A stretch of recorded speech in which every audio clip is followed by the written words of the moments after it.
What it do, people? It's your boy Dre Day, every day, back with another topic for you. And today, I want to talk about the concept of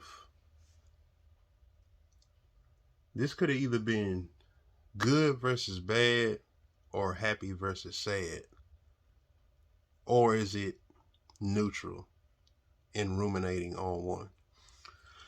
Because this right here, this is a concept that I kind of been had in my mind ever since kind of coming out of more being like on the depressed end and just really kind of looking back, looking at my life, looking at the details of it, and just really thinking. Because, life has its ups and downs, right? Life has its good moments, and the good moments make us happy. Life has the down moments that make us sad. But life has, and I can't speak for everybody because everybody's life is different, but life does has a fair share of neutral, like to where it's not good or bad. And what do you do in your neutral?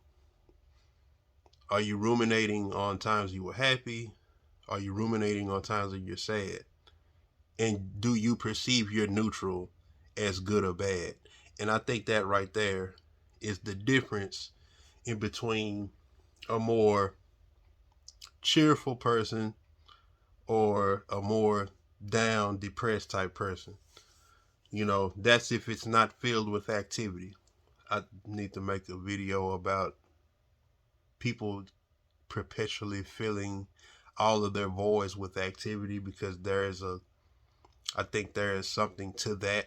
But we're going to talk about the idea of what do we do with our neutral, because are we actually as sad as we think we are? Are we as happy as we think we are? Because ultimately, as funny as it sounds, what you think you are is what you actually are. If you think you're happy, you're happy. If you think you're sad, you're sad. And that's kind of like what's the word I'm looking at? It's almost like it's a meta way of looking at things, but it's very very real. Because like when I sit up and I think about a lot of the times that I've perceived myself as being sad was me and not having creative outlets, and because to add to what I was just saying, to contrast against having too much activity, you can have too little activity, and then you're just left with your thoughts. And what your thoughts do for you. Are you ruminating in sadness? Are you ruminating on your bad times? And yes, our bad times hurt us, and we should be trying to look past those and trying to focus on how can we be better. But like I said, I don't know how everyone's minds are structured. I can just speak to the minds that are like mine, that understand that um we could really be perceiving our lives as worse than they actually are by ruminating in sadness in our neutral period. Because neutral is not good. It's not good or bad. It just is. Um, because now when I'm in my neutral periods, thinking about the things that make me happy now and me being closer to that, I perceive my life as better than I perceive my life better now than it was just a year ago, months ago. And I've picked up some, like I said, creative outlets. It's in my I've documented it along this journey. Um, it should be in my journey folder.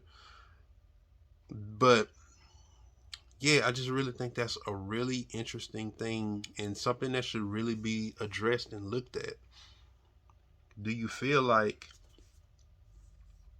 your life is your life actually bad, or do you spend your time thinking about the bad points and perceiving the bad points coupled with those neutral moments of you thinking about the bad points and making your life worse than what it is.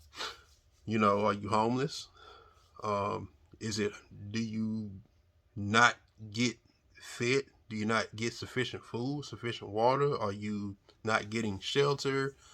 Um, or are you being spoiled and just not getting your way in a particular area? Are you looking at, you don't have $1 million?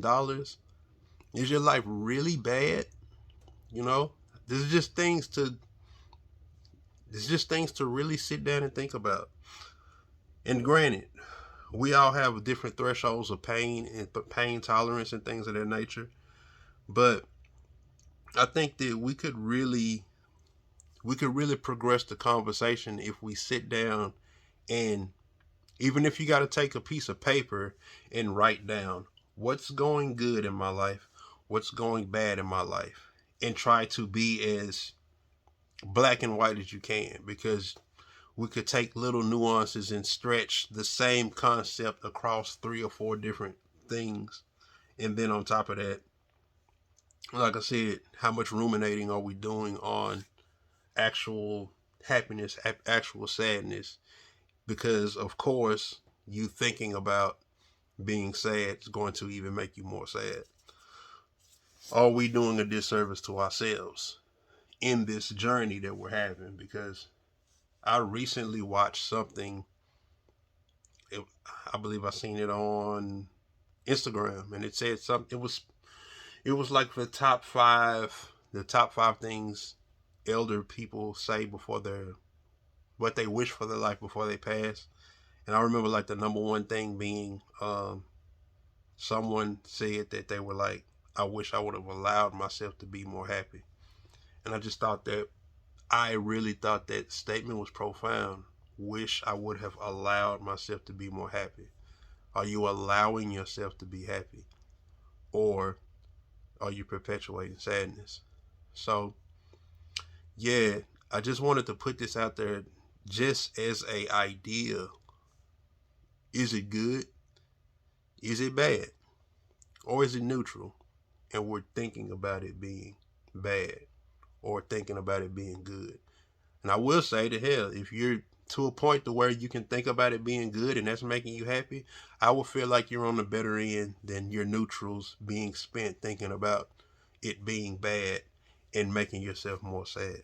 But really sit down and ask yourself that. And if you got to, pull out the pen and paper and write it down and look at it. Maybe this can cause a paradigm shift for you. Maybe it can help. Maybe it won't. But I feel like it's an interesting concept. But till my next idea, peace out.